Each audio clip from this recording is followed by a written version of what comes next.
Excellent. All right, welcome everybody to the Birdathon 2024 Family and Friend Fundraising, as well as the Bay Birding Challenge orientation. So the first 45 minutes of this presentation will go into what is Family and Friend Fundraising, how you can do it, how to use Pledge It to do that, and then tips and tricks for asking your friends and family to support Golden Gate Bird Alliance. The second half of this orientation, the second 45 minutes, will go into the Bay Birding Challenge specifically. So the Bay Birding Challenge is our new and improved, although it sort of harkens back to an older tradition, big day challenge that is going to happen on April 27th. So in that second half of this orientation, we're going to go over what are your roles and responsibilities if you want to start a team as a team captain. Then we're going to talk about Pledge It as it pertains specifically to the Bay Birding Challenge. Then we're going to go over the day of rules, so the sort of rules for competing against each other.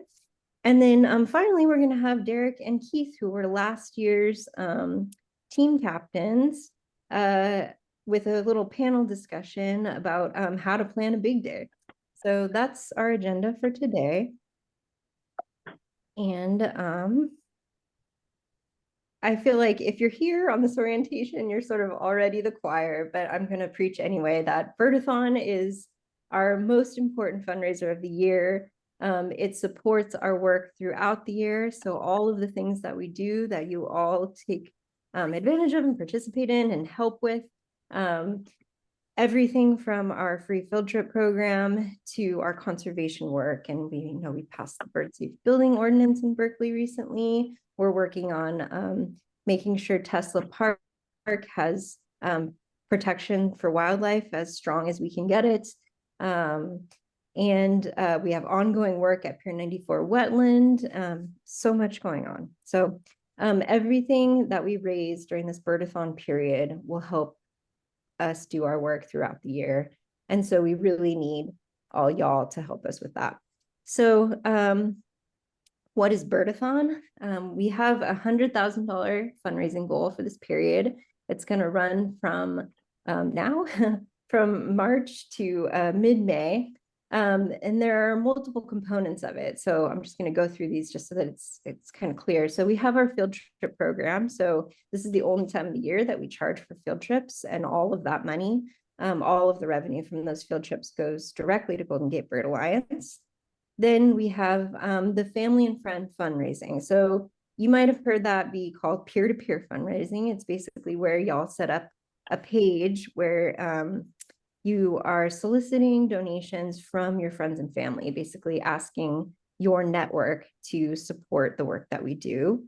And then that can be on its own as part of Birdathon generally, or it can be specifically for the Bay Birding Challenge, which is April 27th on Saturday.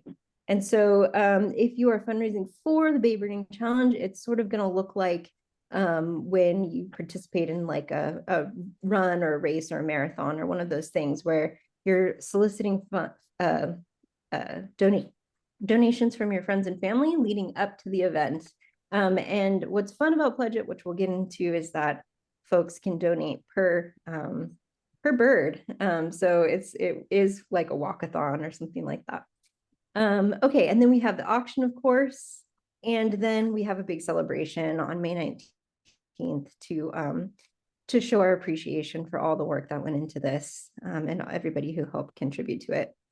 So that is set for Sunday, May 19th, and it will be at the Martin Luther King Jr. Shoreline Center, which was really fun this year. Okay, so that's Birdathon. It's a lot. And now I'm going to turn over the presentation to Ryan, who's going to go into Pledge It. So Pledge It is our software tool that we use for all of this fundraising, and he's going to give us a little tutorial here. Yeah, nice to be here with everyone. I'm excited that you're interested in taking part either as just an individual fundraiser or potentially forming a team for our Bay Birding Challenge. I'm Ryan. I'm the communications director for Golden Gate Bird Alliance, for those who haven't met me.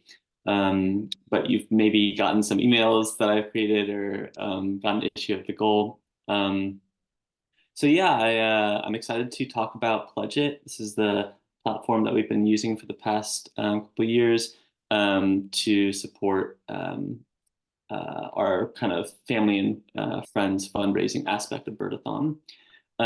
So I think what I'll do is maybe just share my screen and kind of walk you all through sort of going from basically our Birdathon landing page website into the platform and then sort of navigate platform. And please feel free to ask questions as I'm going through it. I'll try my best to answer as best I can. And Whitney, I just wanted to double check, how much time did you want to allot for this? That way, make sure I don't completely go over.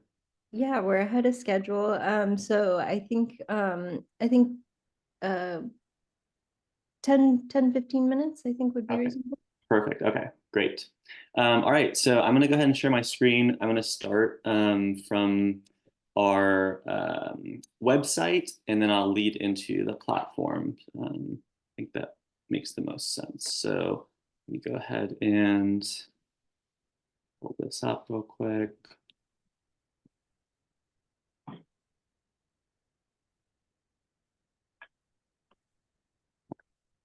I think we can choose the correct one.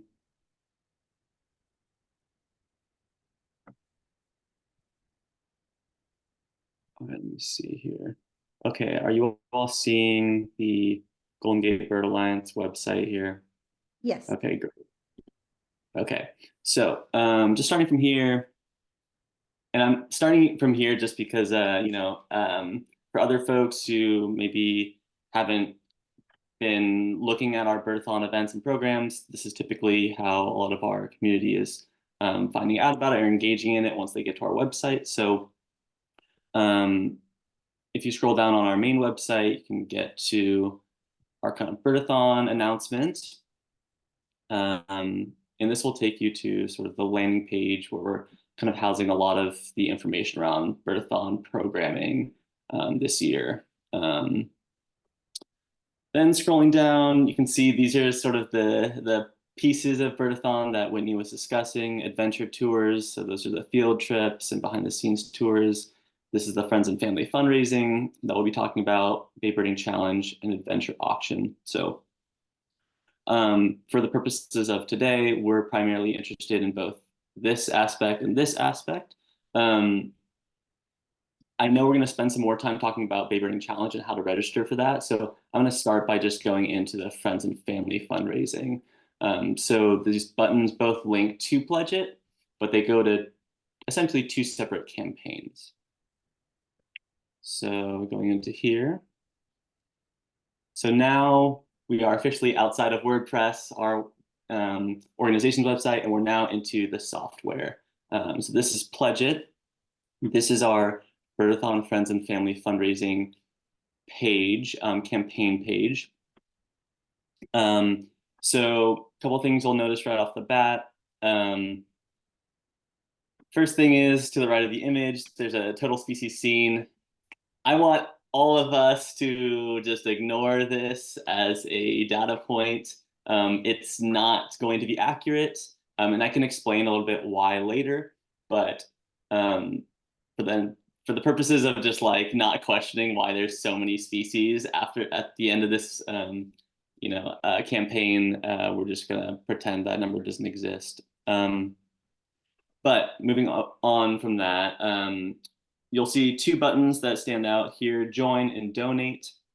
So join is going to be how you actually, if you're interested in fundraising and having your own individual fundraising campaign, this is the button you're going to want to go to initially jump into that.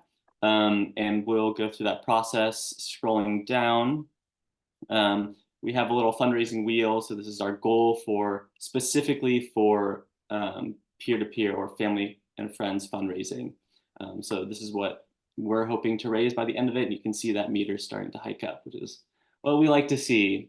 And then there's just a bit more information down here, and you'll see at the bottom of this page, this is sort of the leaderboard section. this is the feature where you can find basically all of the fundraisers that have signed up so far to have their own fundraising campaign. And there's two sections. This is top funds raised. So that's just based on the amount they've raised from their friends and family. And the right side, top performers, is capturing who is basically seeing the most bird species. So right now we can see Megan Jankowski just crushing it.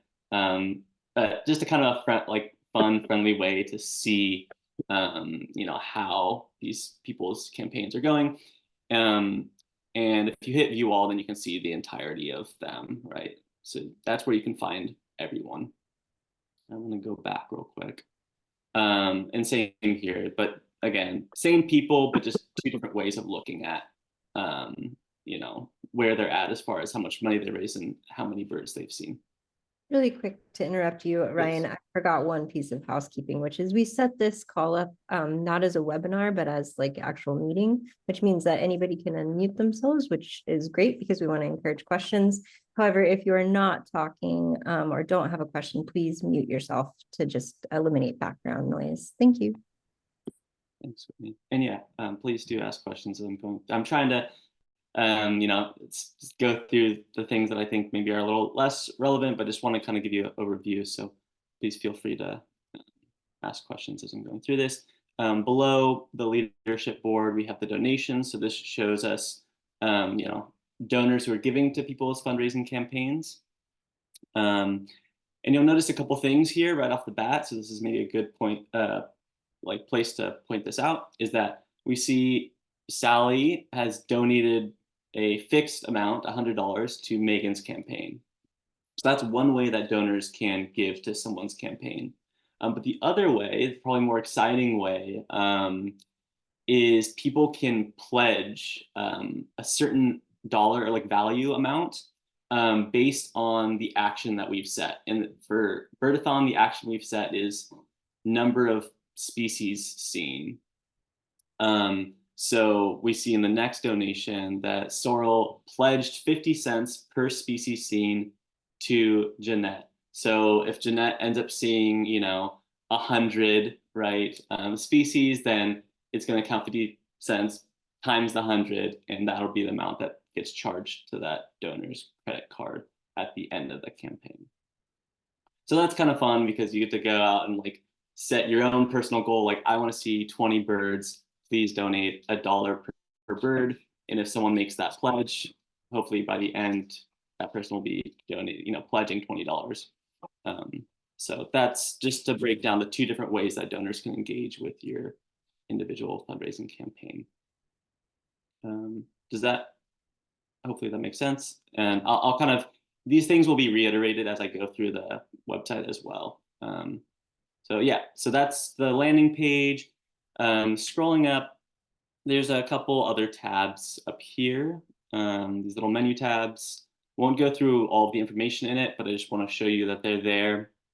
So the start fundraising one just gives a little bit of breakdown about how, what the fundraiser is about, and a little bit of information about Birdathon.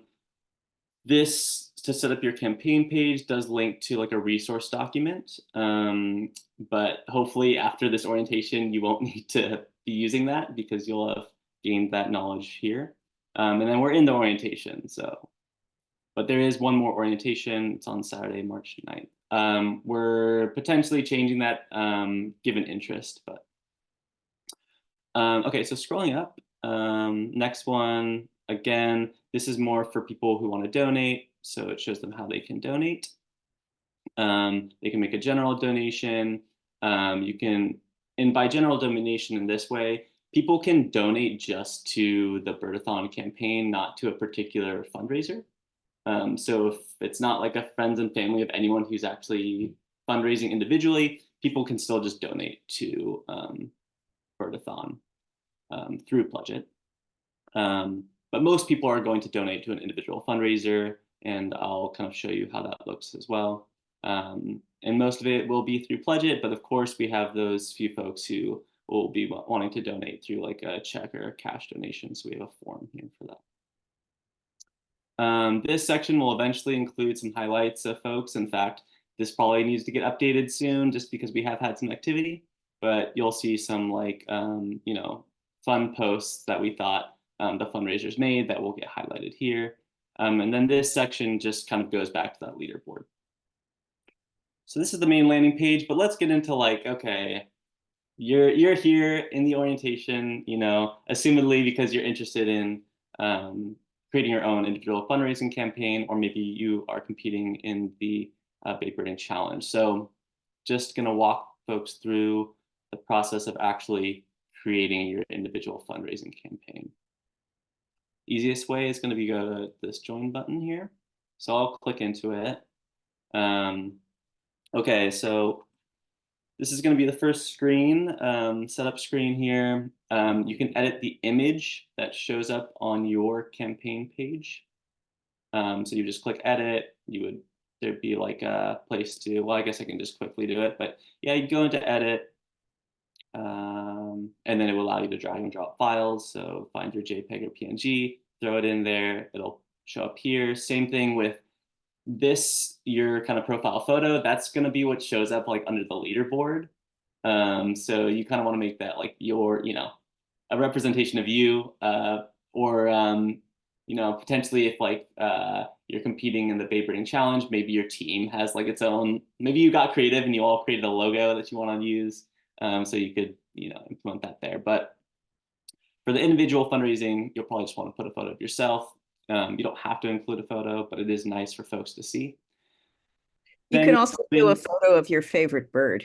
Oh, that's a good point. Yes, exactly. You could put a photo of your favorite bird. Just know that you might be competing with some other people who also have your favorite bird in mind.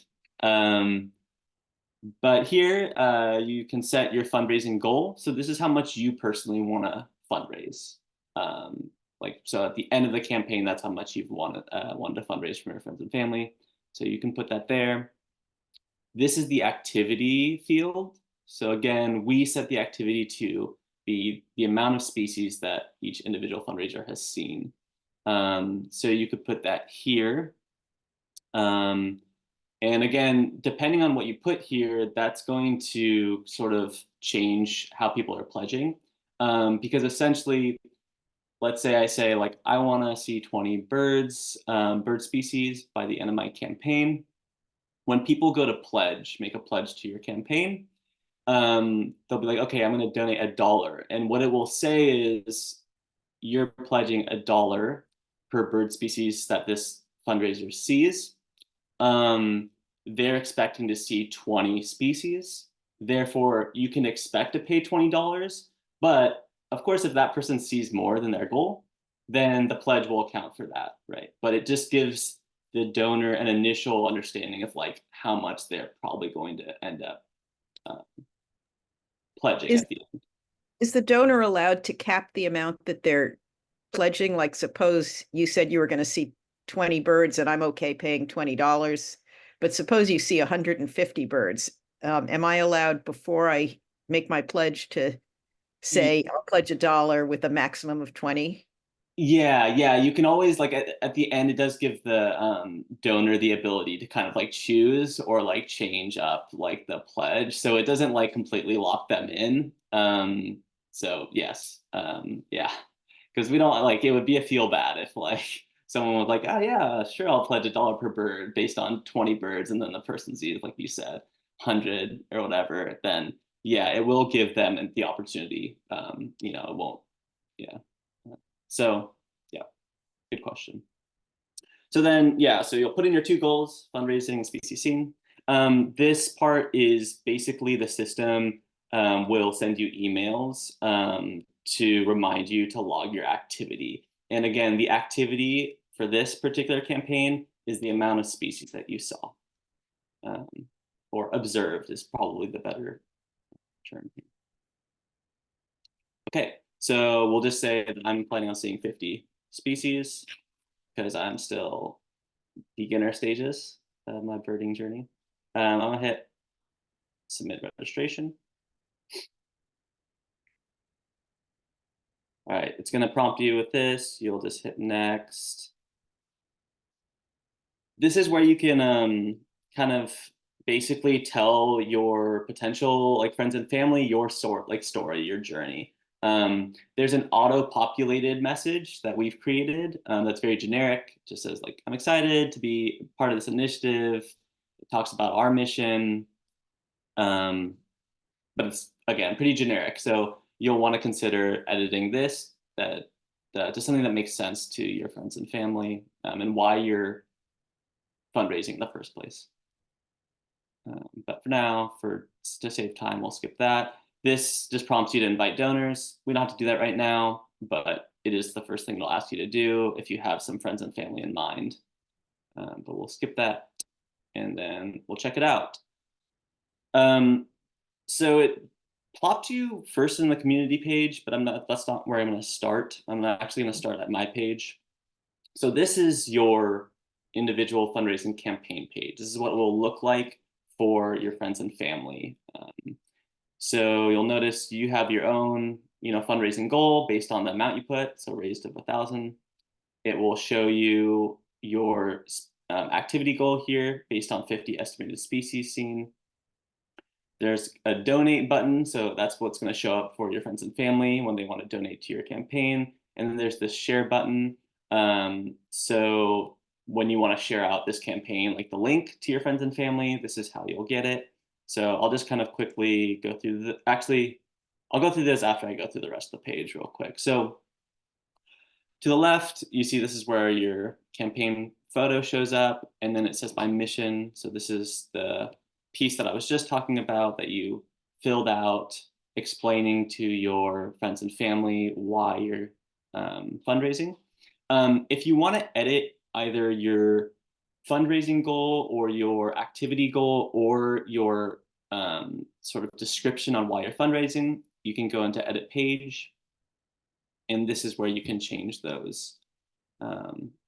Here, you can also change how often the system's reminding you to update your goal. And then if you go to story on the left side, this is where you can change both the photo and your story here. So that's where you'll make those edits if you want to kind of customize your page a bit more, which I recommend.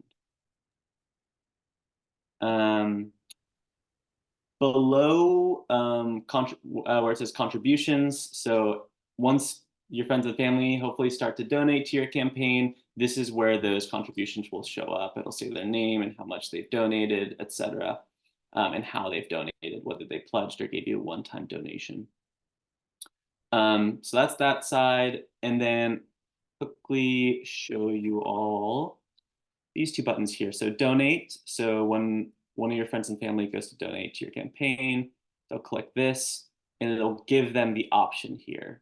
Do they want to make a one-time donation? So just like, I want to donate $100 to your campaign, right?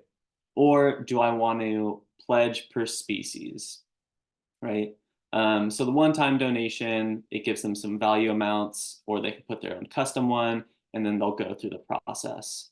Going back, if they hit pledge per species seen, this is where, so we have 50 cents, $1, $2, $5, and see it's showing you the amount that they can kind of expect to pay at the end, and that's based on your activity goal, right? So if I put, let's say I put $1, I was expecting to see 50 species, they can expect to pay $50 at the end. So that's what that number is in the gray. And that's what it's showing. So they're going to pledge $50. Okay. That's so it's an estimate, right? It's estimated based on my activity. That's why I was saying it's not always going to be one-to-one that they're going to give $50. They might end up getting more, but it will give them the opportunity to adjust their pledge if you just have wildly exceeded your goal, which would be great.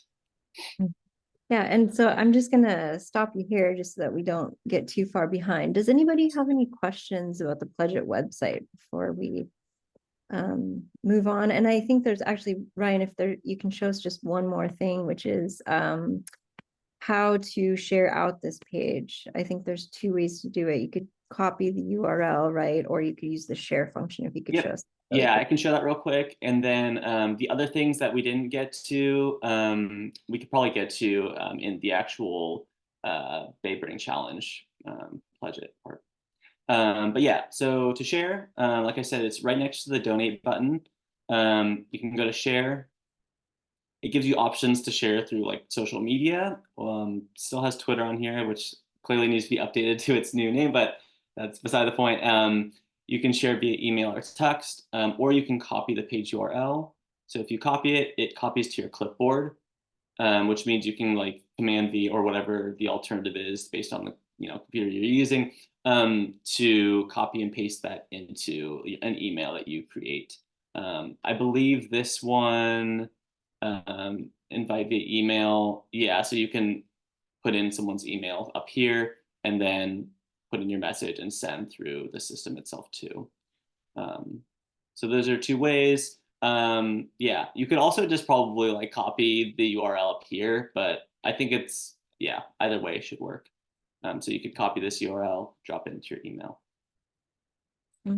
Excellent. Thank you so much. And we'll go into the specifics of Pledge It, the technical details for the Baby Birding Challenge later. So okay, yeah, I will say, Whitney, the only thing we didn't get to really is kind of the community activity tabs up here.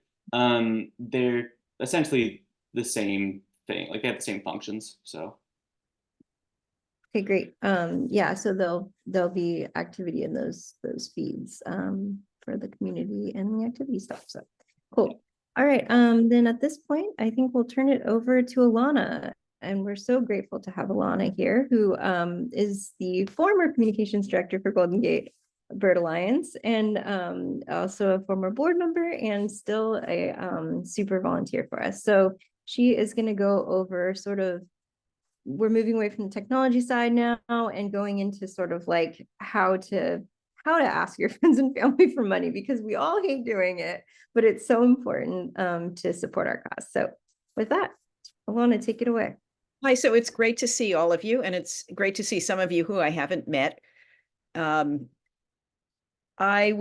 have a question for all of you, and so maybe if you're able to turn on your video for a minute so that we could see each other, and then you can turn it off again. But the question is, how many of you have done fundraising from your friends and family before? Raise your hand if you've done it. How many of you have never done it? How many of you are kind of, yeah, that's a good number. How many of you are kind of nervous about that? I mean, I do it and I'm nervous about it. So tell me, those of you who are nervous, whether you've done it before or not, what are your worries? What do you think is, what's your worst case scenario?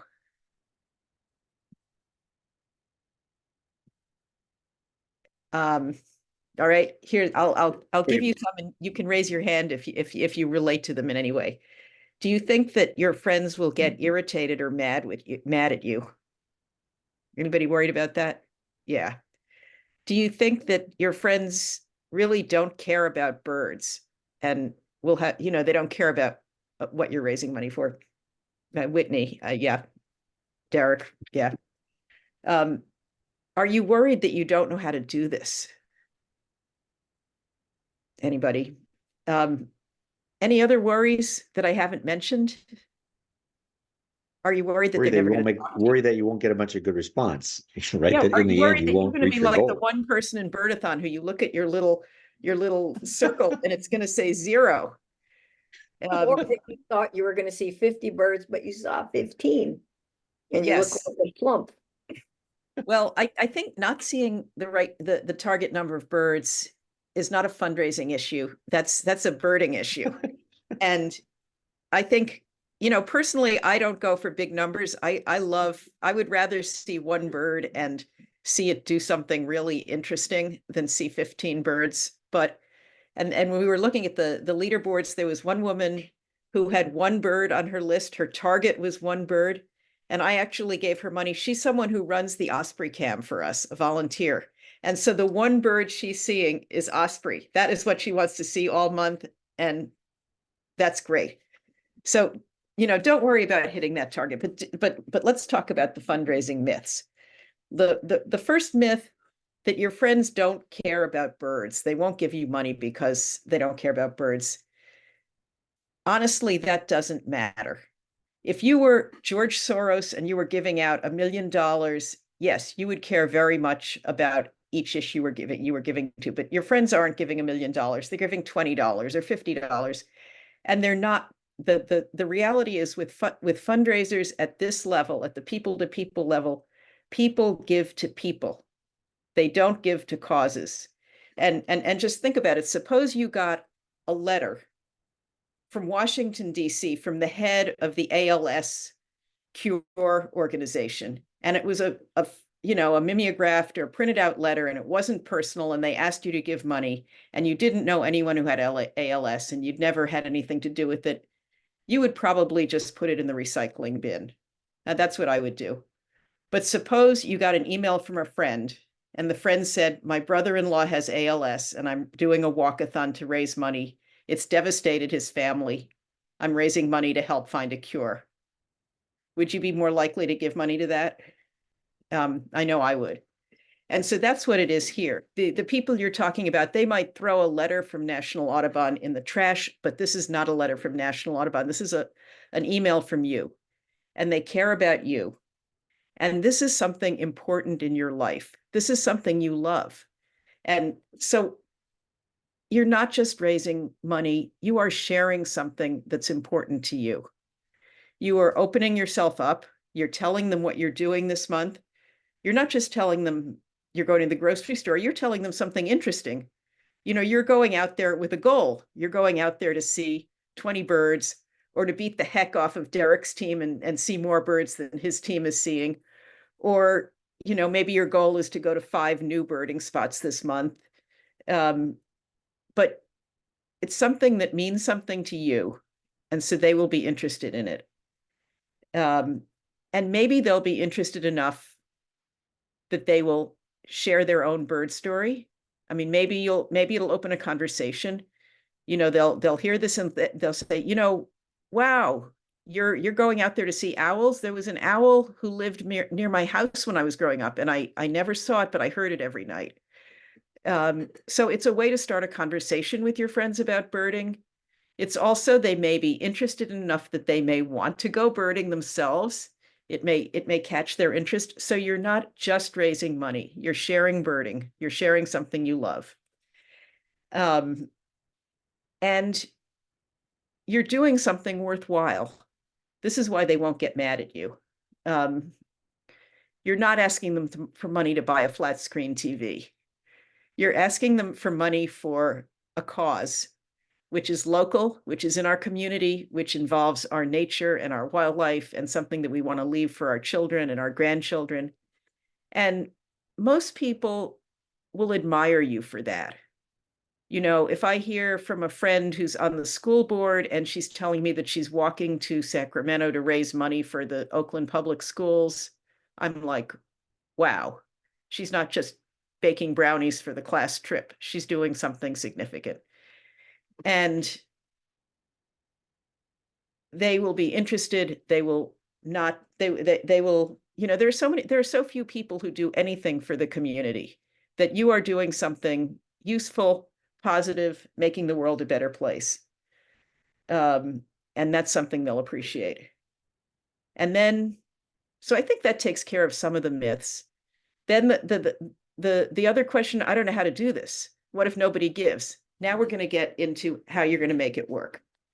You have, first of all, inside you know why you care about birds. You know why you're involved with Golden Gate Bird Alliance. I mean, everybody has their own story. Maybe it's how a bird sparked you as a child into going outdoors when no one in your family went outdoors at all. Or maybe it's because they provide, a sense of peace when you're having a really stressful week here at home. Or maybe you just love the beauty of watching them in flight. Or maybe you love beating Derek. Or in the big day, or whatever it is. There's something that sparks you about all of this, and that's what you're going to rely on here.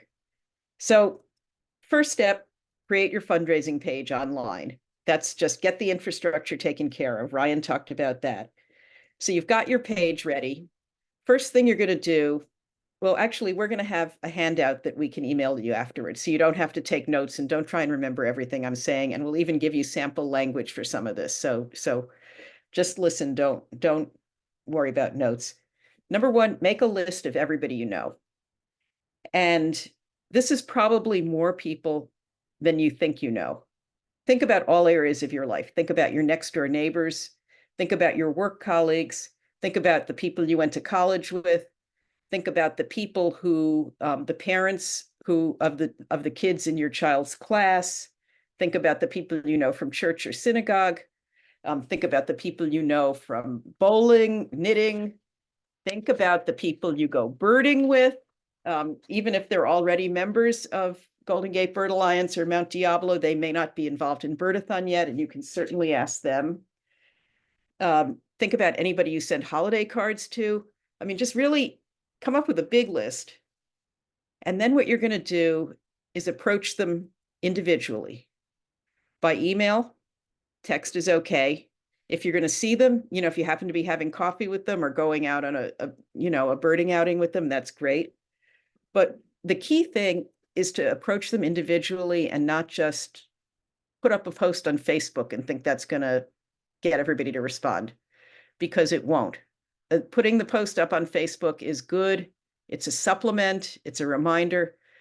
But most people don't see every single post. Facebook is very inscrutable about what posts they show and which ones they don't. And maybe your friend isn't on social media this week. And people respond individually. They are much more likely to respond if you approach them individually. So I think email is a great way to do this. If your friends listen to do texting more, it's a great way to do that. And ideally, I would write each of them personally. I would write, "Dear Whitney." I wouldn't write, "Hi, everybody."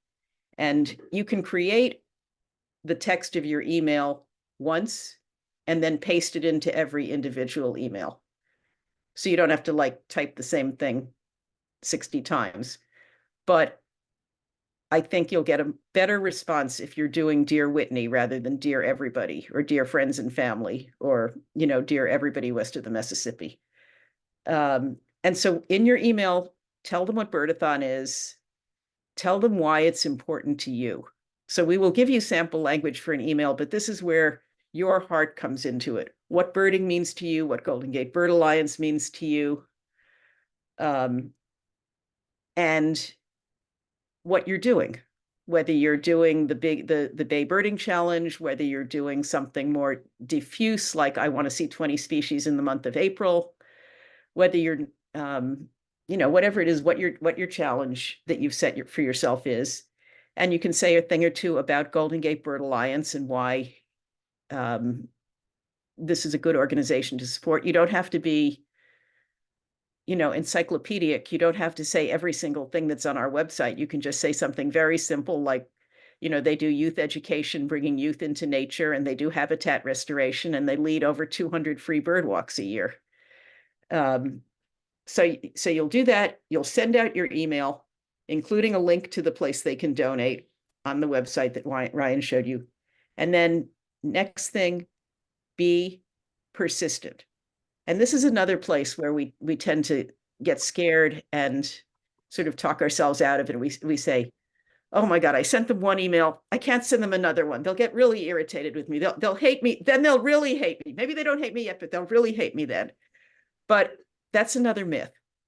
And the fact is, the first email you send them, they may not see. It may go into their junk pile. It may be late at night and they're reading emails in bed and they're tired and they just skip ahead because it's too much. Or they may see it and they may say, "Oh, I want to do this," and then they forget about it. So send the first email, and then a while later, maybe a week later, it depends how far in advance you're doing this, send them another one. and say, hi, you may not have seen my last email, but I hope it didn't get lost in cyberspace. Here's what I'm doing, and I would be so grateful if you would support me. And you know what? You can do a third one. I would say after 3, then yeah, maybe they'll disown you. But feel free to do 2, and then you can do another one right before your event. You know, if you're doing the Bay Birding Challenge, you can do one 2 days before the event and say, hey, everybody, you know, or hey there, I'm about to do this. I can still use your support. And, you know, so the persistence really helps, because I'm sure you feel the same way. There's so much in our email. We get so much junk. We get bills, we get subscription renewals, and it's really easy to see something and even want to respond and say, I'll do it tomorrow, and then forget about it. So the persistence is very important. Alana? Yes.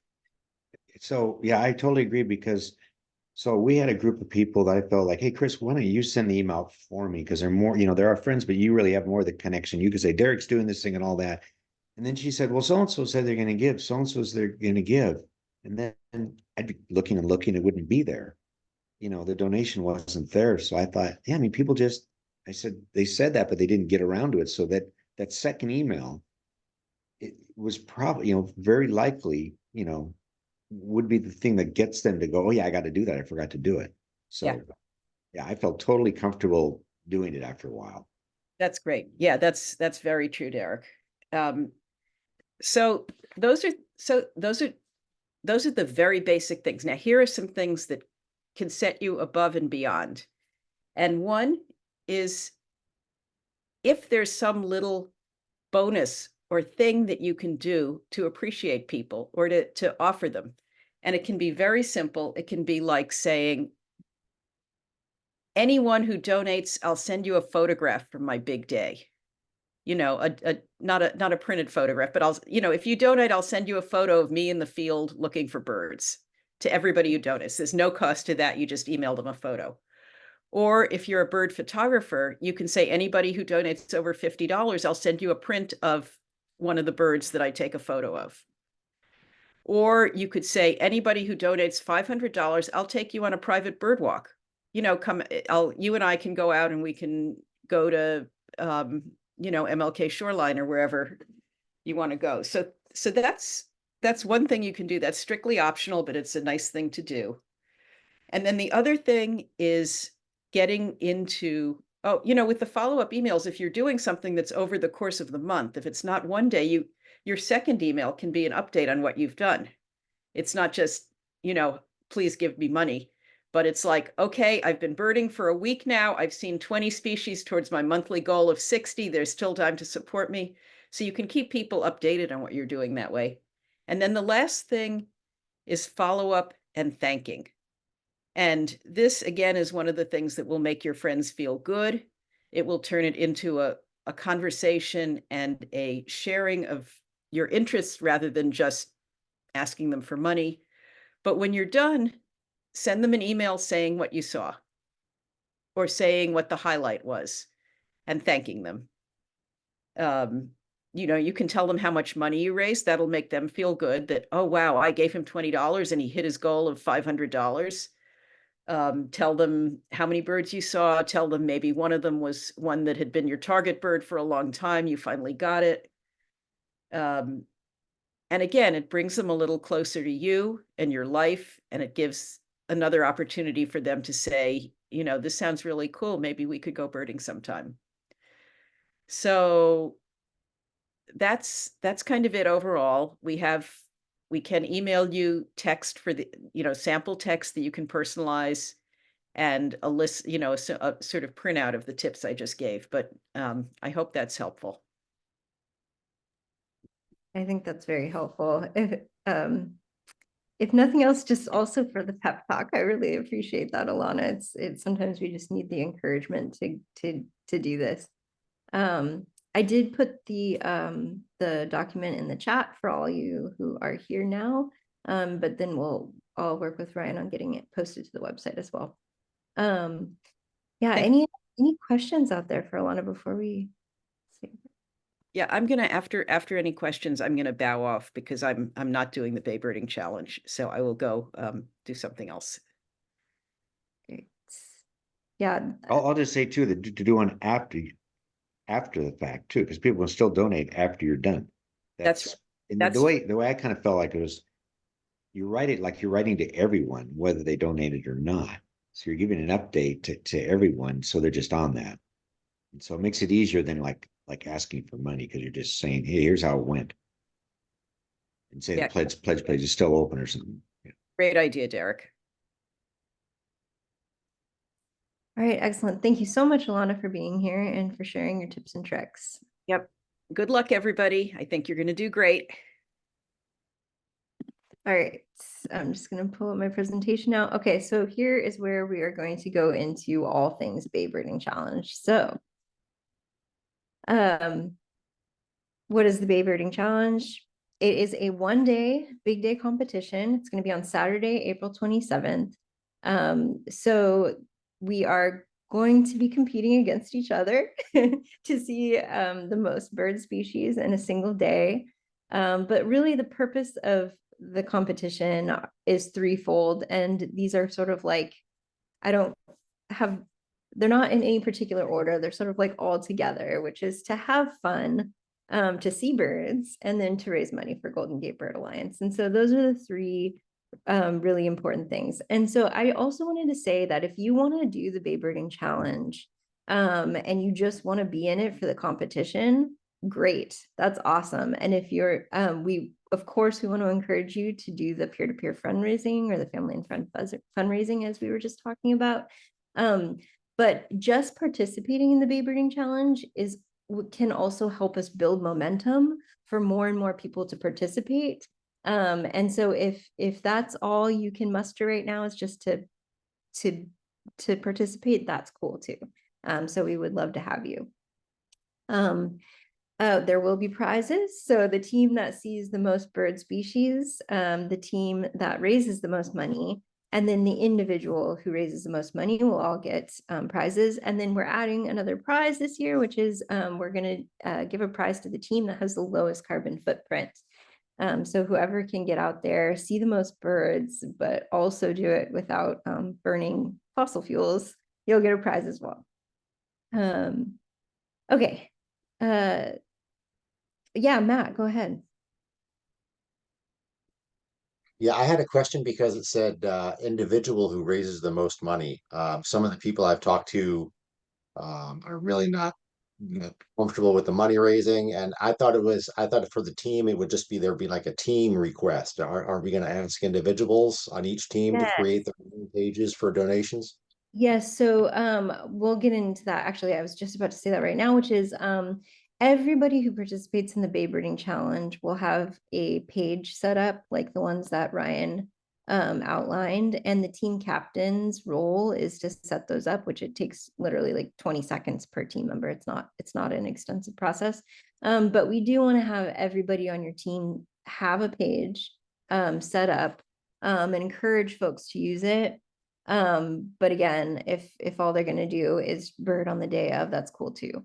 But yes, they'll have a page set up for them, but that page will link to the team page. So, and you can also set team goals and team in terms of bird species scene and fundraising. So your team will have a page and your individuals in your team will have a page, and Ryan will show that in just a second. Does that answer your question? Okay, cool. So, Yeah, great. So if you want to participate in the Bay Birding Challenge, first you'll have a team captain or perhaps co-captains, that's fine too. And they will be tasked with first setting up the team and pledge it, and then setting up the team members, which Ryan will go over how to do. Then it's sort of your role to encourage the fundraising on your team. We will also be sending out like a reminder email, but it would be great if you can, because you know your team members more than anybody else, and so you can also help them with the fundraising. As the team captain, it will be your job at the end of the day or the next day to submit the eBird checklist, and we'll also go over how to do that in the rules. And then we really want to encourage, even if you're not fundraising particularly, or you're not focused on that, if you can post a couple of social media updates, if you use social media throughout the day and tag Golden Gate Bird Alliance in it, and it would help everybody's, fundraising strategy just to get more of the message out there. So those are the kind of roles I would say for team captains. And then, of course, whatever responsibilities come with actually planning a big day, which we'll get into with Derek and Keith in just a moment too. Okay. Did I hear you say that you want social media updates on the day of? Yeah, that would be really great. Like on my team, I'm going to try to do like maybe 2 in the day. I know there's like on a big day, there's so much going on and there are so many things to be thinking about and doing. And so the last thing on your mind is sort of doing a social media post. But I feel like if you can delegate that to like one person on the team who's maybe more savvy in it, I think that would be great. And just like 1 or 2 posts, it would be awesome. Yeah. And again, none of this is not a requirement. It's sort of just something we're encouraging you to do. Okay. So now we're gonna go into Pledge It for the Bay Birding Challenge, and then we're gonna get back into the rules and all of that, and talking to Keith and Derek. So I'm going to stop sharing my screen. And Ryan.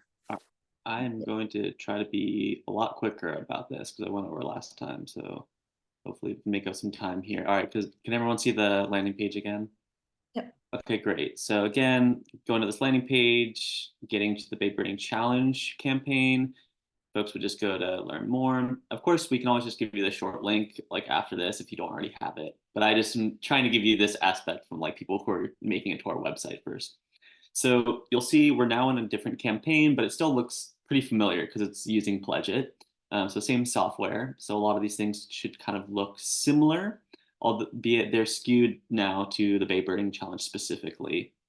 So I'm going to try to go through just the registration process because I think that's the most important, and we'll see if we have more time for other things. But essentially, let's say you're like, okay, I'm ready. I want to register a team. You already figured out, who you got your team members together. You're the captain. You're like, okay, I'm going to register them, make sure they show up on the website, and we can get all of our campaign pages created. So what you would do is go to register team, click on it. You'll notice that this interface looks a little bit different than the individual fundraising campaign. It's set up as like a ticket process. So what you're going to do, there's a little bit of description here, but essentially you can register everyone all at once. That would probably be the easiest for team captains. But let's say you have at least 3 people, are going to be on the team. You can register them, but maybe you're thinking of some other people who might want to join. You can register the 3 people like right away, and then as you learn that like more people wanted to join your team up to 10, you can go back in and later add register them again and make sure they're at your team. So if you don't have all of your team ready, that's okay. You can still get everyone ready. You can still get the people are on your team registered. And really quick, I see we're going to go over the rules next, but I see there's an error here where the teams can be a minimum of 3 people. Oh yeah, apologies for that. I will make sure that's changed. So you will click select here, and then this is the next kind of interface page. So it says this ticket is for me. So since you're the team captain, let's say you want to register the rest of your team first, you'll hit someone else. You'll put their first name, their last name, and their email in. That's really important because that's going to ensure that they get their individual fundraising campaign page link to edit. So you need all 3 of these to proceed for each of your team members, right? So you'll put their first name, last name, their email, and then you'll probably want to get fundraising goals and bird species goals for each of your team members up front. If you don't get it, that's okay. You can just put something generic in because they can go in and later change their individual fundraising goals and activity goals. Yeah, so that's just something to say. The other thing I want to say about like the team, like the Bay Birding Challenge is likely what you'll want to do is the team will want to have like a goal of bird species seen, right? So let's say the team plans to see like 120 species. You'll probably want to just have all of your members put 120 species as their bird species goal. Hopefully that makes sense. Because basically the idea is everyone on your team should have the same bird species goal on their individual campaign. So I will just, let's see, just for instance, I'll put in mine as an example. I'm not sure if this is going to allow me to, well, I'll just do myself for now, which is fine. So I would just put in mine. Actually, no, I have to do someone else. Hold on. Let's see if I can send it to.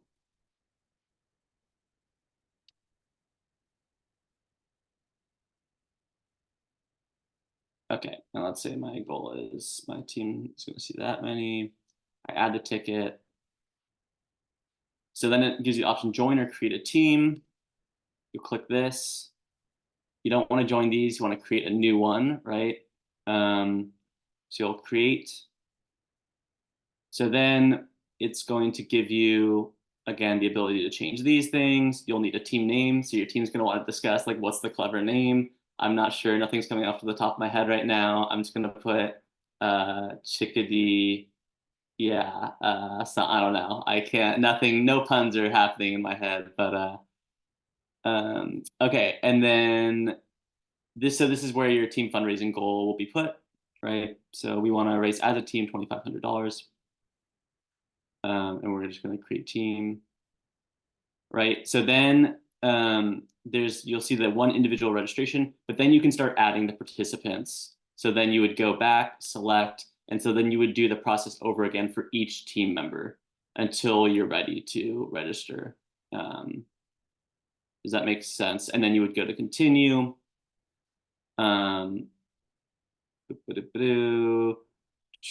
Place order.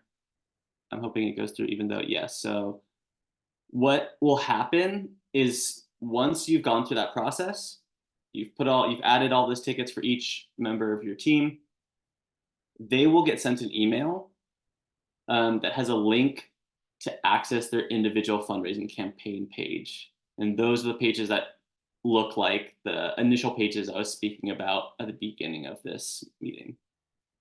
So they'll have the ability to edit their goals, to edit their page, but essentially everyone on your team who you registered will get those emails. So they'll be able to set up their own individual fundraising campaign. If you want to show the tanager managers, that's an example. We have a few. Of the team page. Yeah, because we have. Yeah. That's what I'm going to do.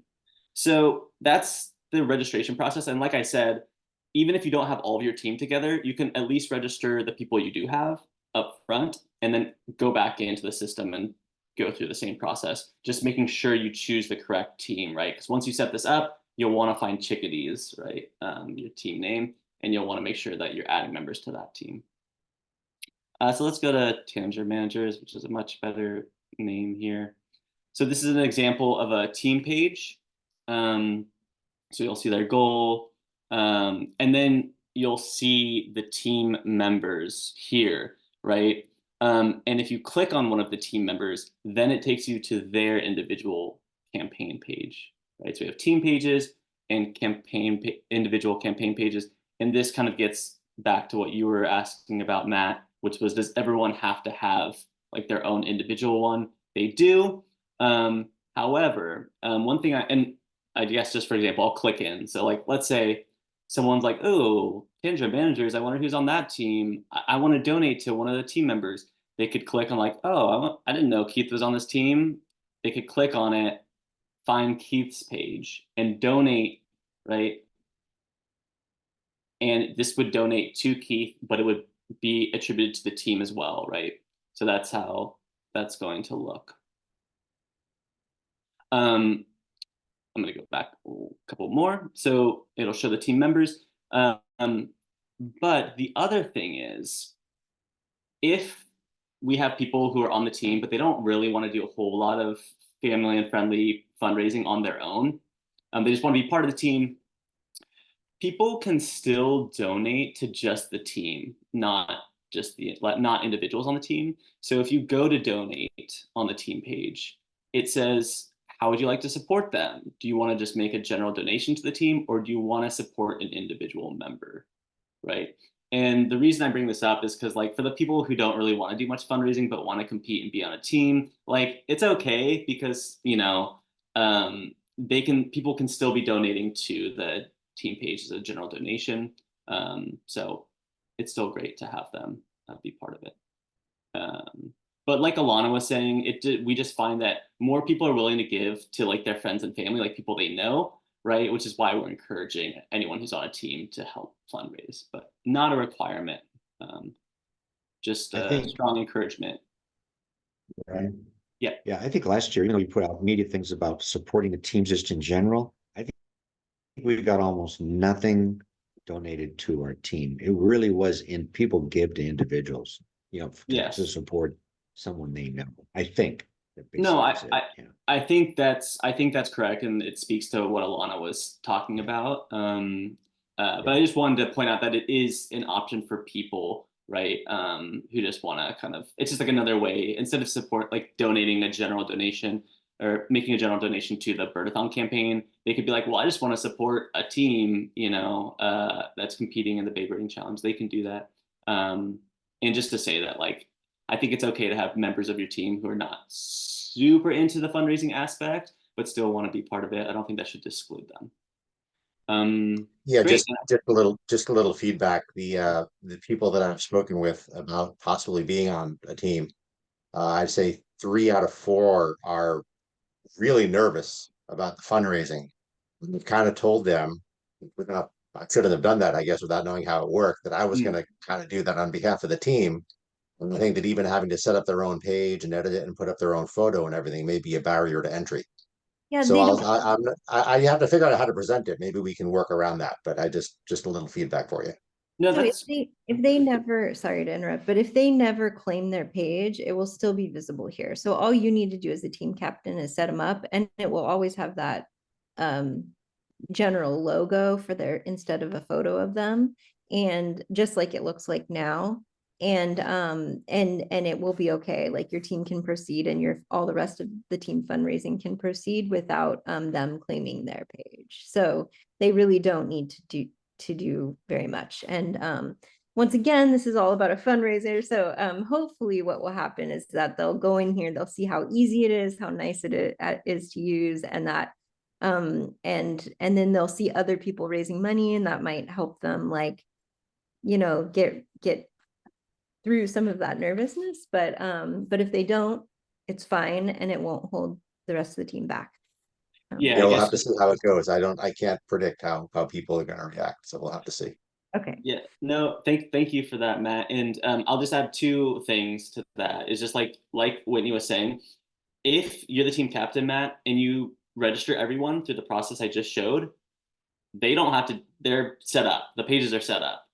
So if they're not planning on doing a lot of like family fundraising by sharing their page, they don't have to do anything after you've registered them. They can just simply show up on the day and compete. Again, we hope, we strongly encourage all the members to do that, but the barrier isn't there if you're the captain and registering them. The team members can simply show up. And the second thing I wanted to say is, like, this is this is an event that we're trying to grow. In my mind, the more teams that we can get to actually participate, the stronger and like the more incentive that other people will want to get involved. So even if we have teams, I think, that are like maybe more of the members are raising less money because they're like nervous about the fundraising, I still think it's a good thing for this program. So we are grateful for anyone who wants to like be on a team and engage. So that would be my kind of other. Okay, thanks. I'll pass that on. Okay, Ryan, would you mind just showing us where the rules and info is, and then Yes. Thank you. Rules and info. Yeah. Okay. So on the main Birdathon page here, again, there's like a little bit of information. You'll notice like leaderboard looks a little bit different because this one's just showing the bird species for now. And again, that's because no one's raising money yet, So And this won't even really populate until the day of, right? Because no one's seeing birds until April 27th. However, we have other menu tabs here. So one of them is the rules. This is where you can find all of the rules for the event. I don't know, Whitney, if you wanted to go through them. I'm going to go through them on a slide. So I just wanted to let folks know where they can refine them. Yep, this is where you'll find them. There's other, support a team. Again, like people who want to donate to a team, this explains to them how they can do it. This is, what we're kind of going through now. So hopefully you don't have to look at this again, but they're all here if you kind of forget some of the process. Yeah, and then the team page, again, it's going to show these teams. Awesome. So, yeah. Are there any questions again about Pledge It? So now we're gonna leave the world of fundraising and just go deep into big day. Should I show, actually, can I show one last thing? And then, Yeah. okay. Because I just realized that we didn't really get to it. I think I can do it through, let's see if I can, hold on. Let me see if I can do it through a different page here. Oh yeah, I just wanted to show it through here. On the individual pages, I was showing these tabs. So there's just two tabs I want to make sure people understand. One is the community tab. This is where all of the fundraisers who have campaigns post updates. So you can see the activity of the other fundraisers, including yourself. And it will allow you to make your own update here. And that's just basically showing everyone who's on Pledge It, like what you're doing, like how many species you've seen again, and like a little quick update. This might be harder for folks in the Big Birding Challenge to be like making updates, but for people who are doing just the individual, this is cool. And the activity, again, it has the same functionality where you're essentially making an update. And though just one thing to note here is this option, it says post and send to my donors, and then the other one says post only to my page. So what this means is that like if people have already donated to your campaign and you make an update, the first option will send to like directly to your donors. Like they'll get a notification like, oh, Matt just saw 20 more birds, bird species, and then like have your description on whatever you put in here.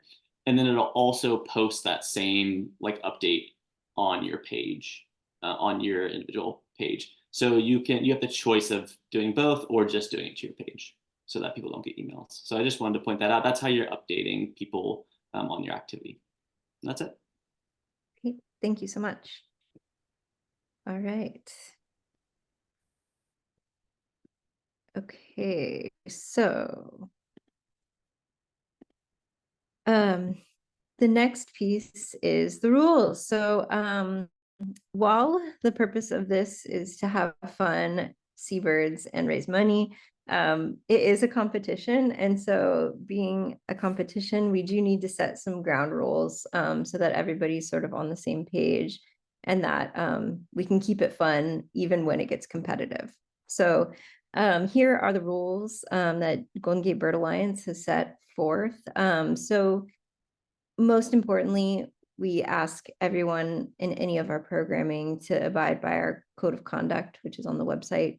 It includes how we like to have people treated on our trips and programs as well as birds. So, for example, sharing the locations of nests is not okay and all that stuff. So check out our code of conduct just so that you familiarize yourself with it. All right, so now for the Bay Birding Challenge, teams can be between 3 and 10 people. Of course, we're going to be birding on Saturday, April 27th, and we set the hours for birding time of 5 a.m.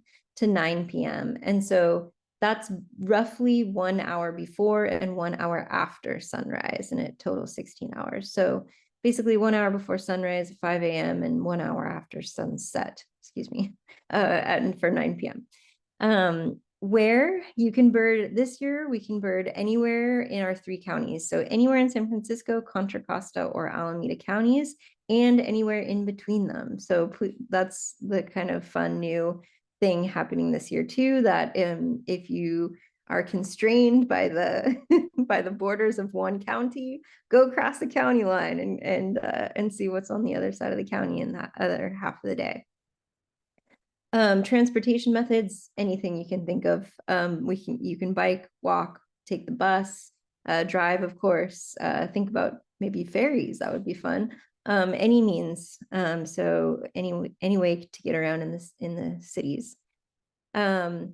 Teams should stay close, stay within eye or earshot of each other at all times. That's sort of similar to an ABA big day. In this case, for breaks, if you want to split up and take a break, that's totally fine. Like if you, or if you're driving and you're not driving all in one car, that's considered a sort of break. If in those break periods, simply don't count species that you see. So if the team's not together, don't count it. In terms of what's countable, we're going to use the ABA checklist, which is linked in the rules on the Pledge It page, and only full species that are seen or heard by at least 2 members of the team, and can be conclusively identified by the observation at hand. So whether it was heard or seen. We're gonna put together, because I'm participating in the challenge, I will not be a part of this process, but our executive director, Glenn, will be putting together like a small panel of folks in the case that there are,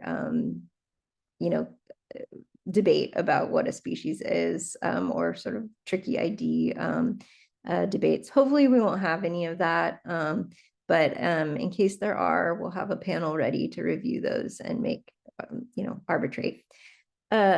So that's that. Please, no playback. So, this is kind of a hot topic and debatable, but I just want to remind everybody that this is in peak spring, when birds are breeding. And so for that reason, especially, we're not allowing any playback. That means playing a recording of the bird, or owl call, from your phone or any kind of other speaker amplified device. Pitching is okay. Whitney, Yes. so, some people say playback, playback wouldn't technically include someone doing a very realistic screech owl thing really loud with their, with their mouth. So that this isn't clear to me. I think it should be pitching and not including owls, somehow. Yeah, that's because some people do that super loud. It's even worse than playback almost. yeah, okay. So I don't know if you want to do agree. that. No, Yeah. I totally agree with you, because the purpose of not using playback is to not disturb the birds in that way during their spring breeding process. So if you can mimic an owl so well that you trick all the birds, like that's the same as playback in my mind. So, but yeah, thank you for that, and we'll tighten up the rules as they're written on the site. Cool. And then documentation. So documentation is really important if you do find a rare or eBird flagged species is what it should say there. And documentation doesn't have to be a photo. It could be a audio recording, just a crummy one off your iPhone or your phone. Or if you don't get a photo or an audio recording, that's okay too. Just the best description of the bird that you can do.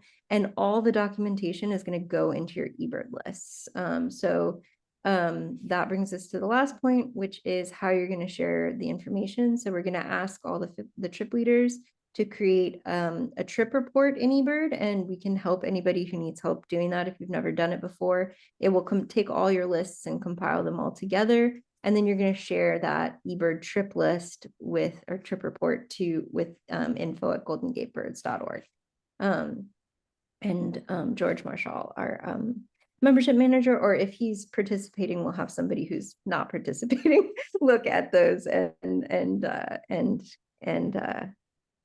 select or determine the winners based on that.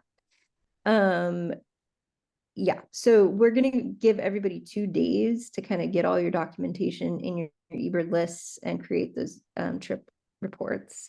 And again, we're happy to, we'll send around maybe tutorials from eBird on how to do that.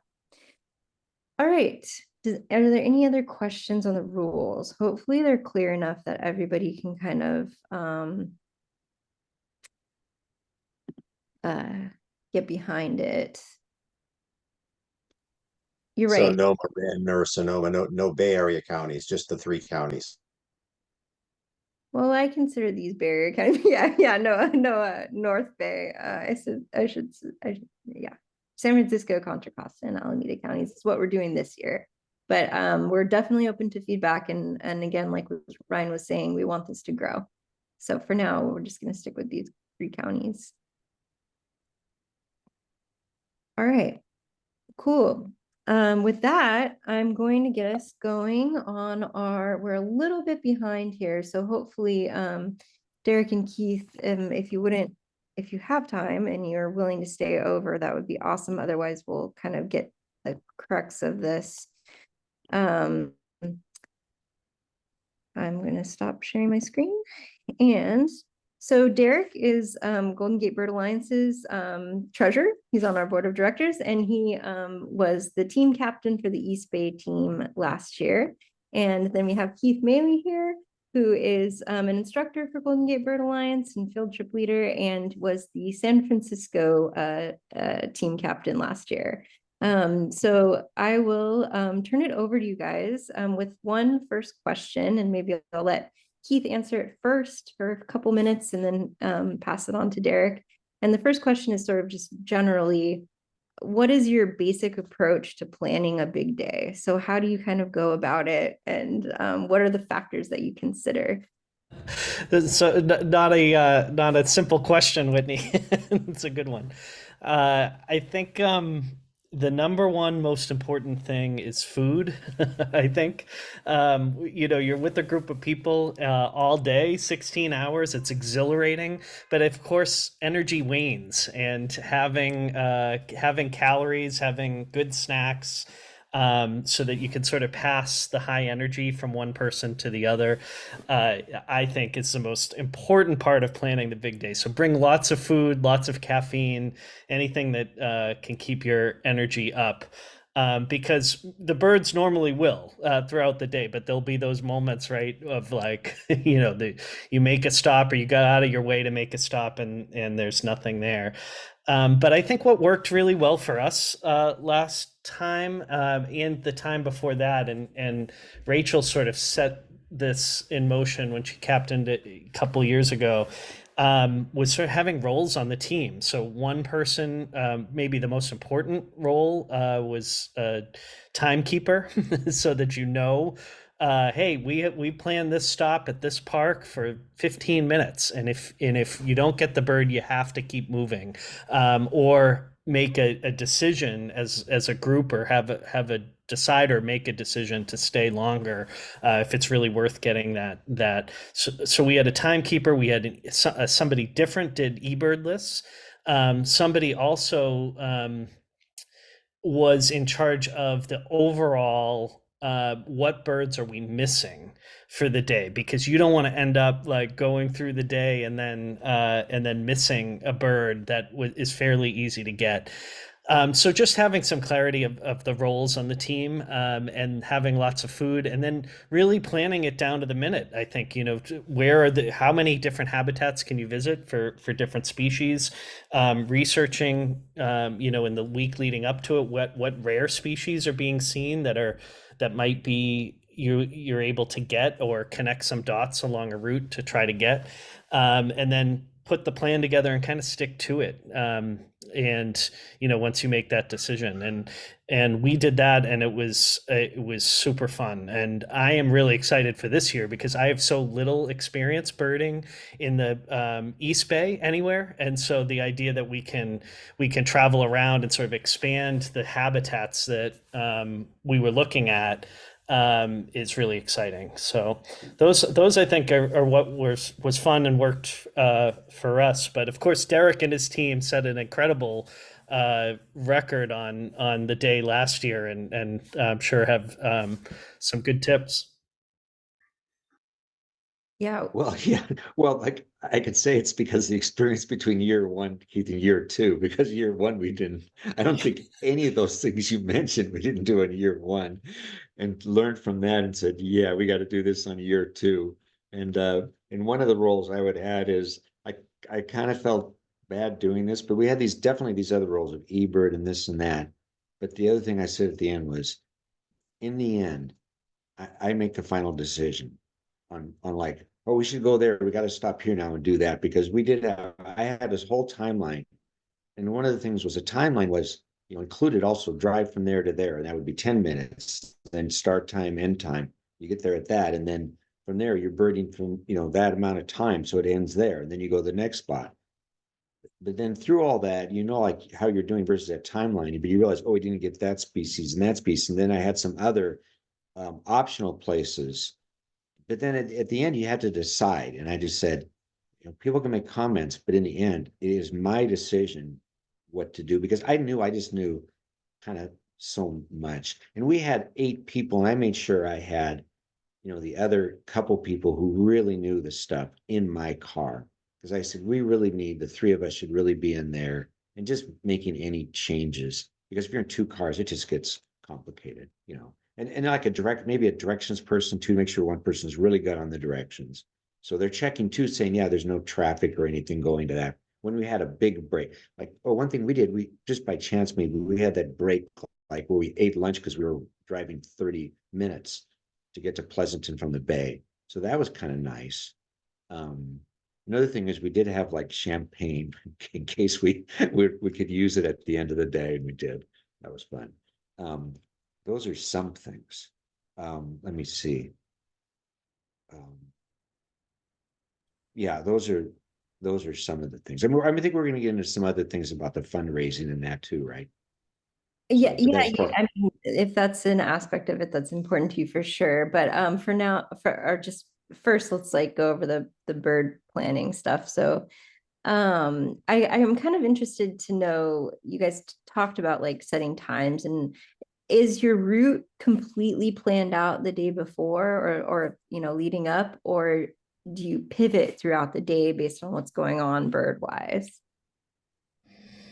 Yeah, I would say it was to the minute. I mean, every minute was planned. Every 5 minute block. I mean, and so, I think Derek's point is really good, that you have to have a decider, because you can all look at each other and say, oh, should we go here? Should we not go here? And somebody just needs to make a decision and stick to it.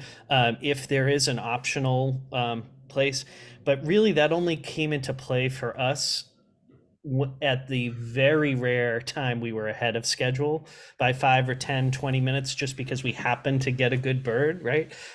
Quickly, that we thought was going to take a little bit longer. And so then that gave us some flexibility in the schedule. But chances are, in most scenarios, you're running behind. You're running on time or slightly behind. And so I think it really is important to stick to the plan and just have faith that you planned it out correctly, and do it. A deviation can really,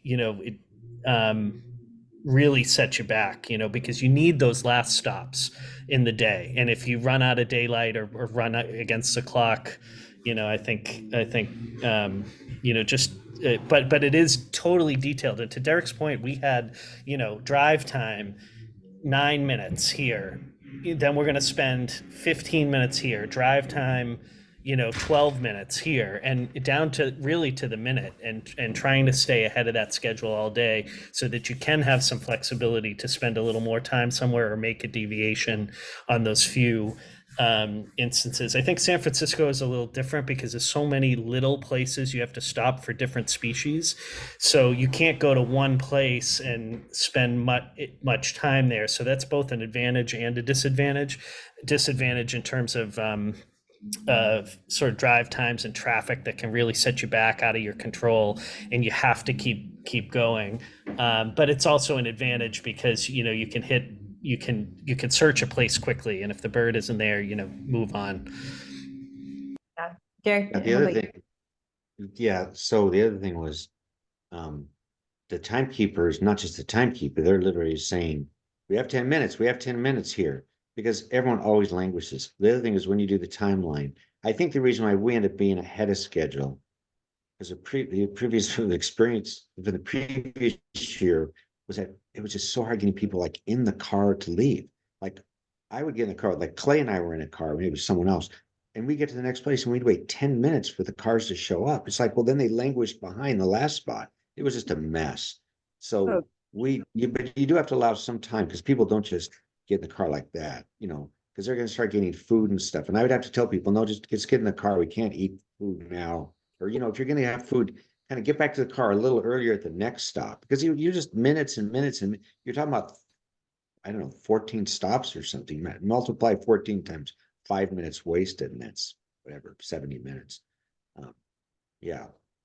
That made a big difference. That made a big difference.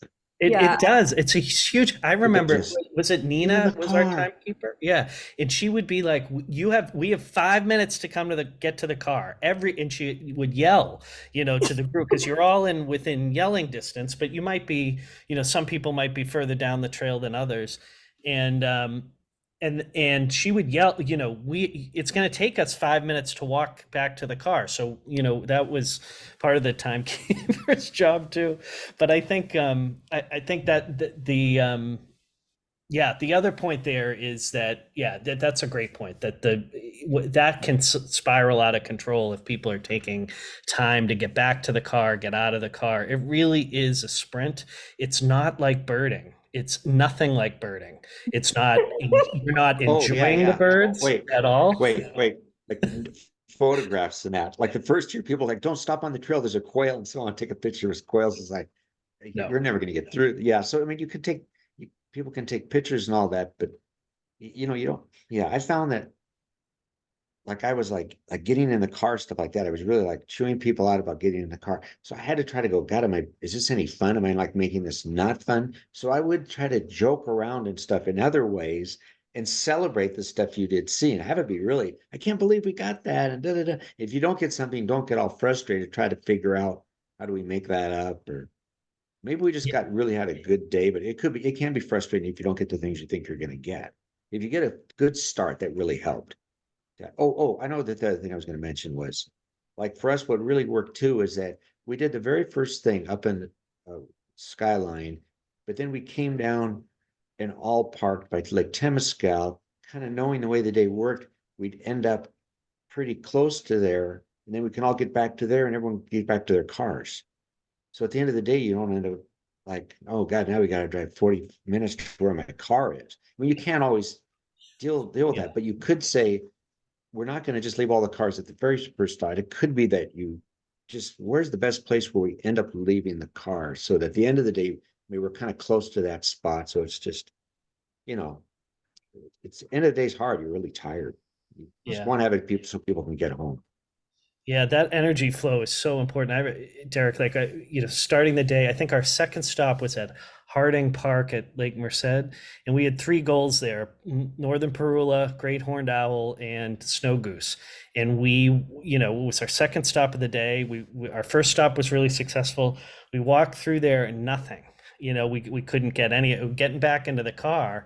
And, I'm thinking like, God, I'm pretty upset about this, but we need to keep the energy high. Well, Lisa spotted as we were getting into the cars, the snow goose and on a dock, but on a random dock down below, right where we were going back. And we just screamed, we're just jumping up in the air and trying to, because we had gone from that low moment of back to the cars. And then all of a sudden the bird that we needed there appeared. And so we tried to boost that energy level throughout the day and really celebrate those birds, particularly if it's a 1 bird target and it's either going to be there within the time you're there or it's not. And when it is there, it's a huge win. So I'm going to pivot from my questions here because it's, gosh, what you were describing before didn't sound fun. And I have to say I'm not, I'm an impartial moderator because no, I'm a partial moderator because I love big days, love them so much. So I'm sort of already sold, but but for all those who maybe haven't done a big day and now you guys are talking about being on a crazy schedule, it's not birding. What is the joy of the big day for you? Okay, I'm sorry, I gotta take an important call here. Oh, sure, of course. Yeah, we're over. So yeah, thank you. Yeah. Um, yeah, I think the joy is just the exhilaration for me. The fact that we live in the Bay Area is such a gift in terms of the diversity of species that you can see. And as the day goes along, if you can keep in your mind the awareness of that, that you're not tallying 40 or 50 species, you're tallying close to 150 species within one day and within one car route in this place that we live. And to me, that is exhilarating. So yes, the day-to-day is can be just, you don't get to enjoy the bird because you're ticking it and you're running off to the next one, but it's a race, and in the context of that race, you're able to see more birds in one day than most people may see in a year or more, and right here where we live, and where in the places we want to protect and the places that we care about. And so that to me is just such a wonderful high, and all the different habitats, and being with people, seeing how the other team is doing, and that sort of race aspect of it, but also taking a step back during the day to remember the incredible diversity that we have. That's awesome. Yeah, that's how I see it. It's just how many it's incredible how many species we can have here in a day. So I thank you all so much for staying over a little bit. And now I'll open it up really quickly if anybody in the audience has any questions for Keith about anything about planning a big day at all. I know there was a lot there in their conversation, but yeah, so I hopefully this is inspiring to you. I want to say as well that y'all can make this competition and this day whatever you want of it. So if birding from 5 a.m. to 9 p.m. does not sound fun to you, bird for 4 hours. See how many birds you can see in 4 hours. Make it your own competition. So that's another really important aspect of this. So I just want to say thank you to Ryan and Alana and Derek and Keith for being on here. And I hope to see you all on April 27th to bird the Bay. Oh yeah, and Whitney, All for your advice. I was just gonna say one more thing, just to piggyback on what Whitney was saying. Um, uh, there's like an expression like in people who like play games. It's called Rule Zero, and the idea is that everyone who's involved in the game gets to decide kind of like what kind of experience they want to have before they enter the game. And I just want to kind of like reiterate that, like, for folks who are forming a team, like, your experience can be whatever the team decides it's going to be. If you want that high intensity, like Derek and Keith are, chasing after, like, go for it. If you want like a more low key, relaxed, like, go to one location for an hour, like, that's totally fine too. It is a competition, but it's a friendly competition at the end of the day. Like, we're just out here for the birds and trying to raise funds to protect them. So yeah, we're excited that you all came out and joined this orientation. Hopefully it was inspiring, and we look forward to seeing you all out in the field. Thanks so much, you guys. This was really helpful. Looking forward Great. to the day. Awesome. Thanks, Zach.